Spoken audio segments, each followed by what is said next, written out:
last, I know I'm kind of rushing through this. Okay, last one is social development. Okay, social development with adulthood. We are going to revisit one last time who is our psychologist with social development. We talked about him. Erickson. Yes, Erickson. Erickson, our Swede. So, Erickson Stages. There is kind of something to be said about some of his Erickson Stages. First of all, when we last left off with Erickson yesterday, we said that Erickson was all about forming an identity during adolescence. Okay? During adulthood, Erickson has, I can't remember if it's 3 or 4 stages. 4, I think. His first stage with adulthood, he said that is intimacy versus isolation. You are trying to develop loving, attached relationships. Now, Erickson stages build on top of one another. Remember, with the very first stage we talked with children. What was the very first stage for Erickson? Trust versus mistrust. If you developed, and remember we talked about this with children, is that if you develop a good attachment, you are going to be much more successful in adulthood in developing intimate relationships with people. However, if you develop mistrust, you are more likely to develop isolation. Okay? So the goal, Erickson says, between your 20s and 40s is to be able to develop a good, successful relationships. So that may include marriage, maybe not. Okay? It may just include close friendships, right? Maybe it's just having some close friendships with people and being able to trust them and be able to share your life with them. So Erickson basically said that this is the goal of these years, is the 20s and 40s. Now, keep in mind, your book also talked about this social clock and what is what's socially acceptable. In this time period, between 20s and 40s, it's socially acceptable to get married and have children, right? But it doesn't say in there necessarily when. Is it in your 20s? Is it in your 30s? Maybe it's in your 40s that you get married and maybe you don't have children. Okay? I find it interesting, and my husband and I were talking about this recently, is that when you get to be an adult, age is not necessarily the criteria for your friends anymore. It is more about your life station and where you are in your life. Okay? You are more likely to gravitate to friends that have similar life station as you. For example, my husband and I are more likely to be friends with people that are married and have children in like the elementary school age. Okay? Because that's where we are. All right? The other was a couple weekends ago, we went to a wedding reception, and it was a bunch of people from his work, and we had a hard time relating to the people that were at our table because they were either newly married, okay, and they'd only been married for, there was one couple that had only been married for like a month or two, or they were married with, one child that was like our youngest son's age, okay? And we couldn't really relate to them as much because they didn't have the same life station as us. So the reason I say that is because this 20s to 40s, it's a huge block of time. And like I said, this is that age becomes less important and it's more about where you are in life, okay? And what kinds of things you have going on for you, okay? Now, what else did I want to say about this? Oh, as far as marriage is concerned, how do you have a happy marriage? Do you fight? Yes. How do you fight? Nicely. What does that mean? Means you understand what the other person's going through and you let them explain. And then there's one other thing about their fighting.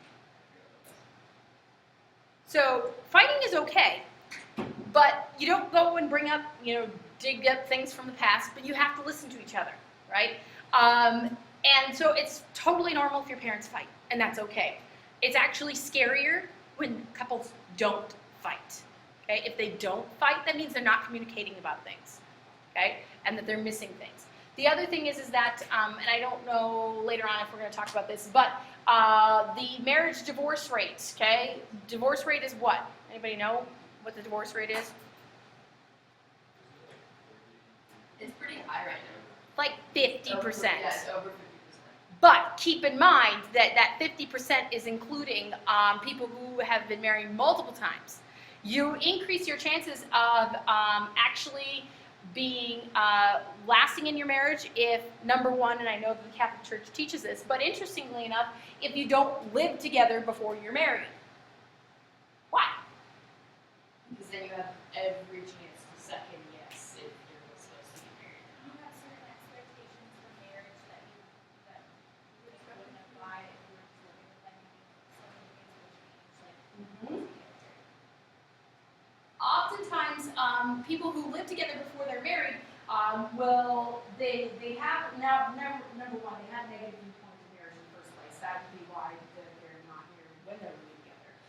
But generally speaking, they will also find that they will have they'll have these expectations going in, and they think that things may change or may not, and it doesn't necessarily work. And so it actually increases your chances of divorce if you actually live together.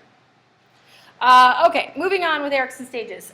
He said in your 40s to 60s, you have generativity versus stagnation. Okay, generativity versus stagnation. This one is looking at passing on basically your knowledge. Okay, it's kind of this idea of passing it on to the next generation. So generativity, next generation.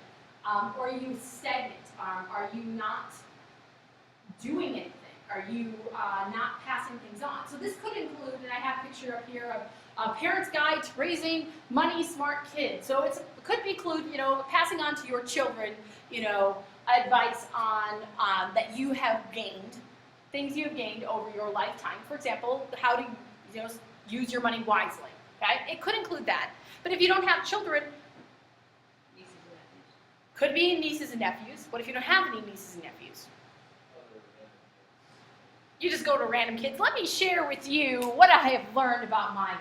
I mean, it worked it up.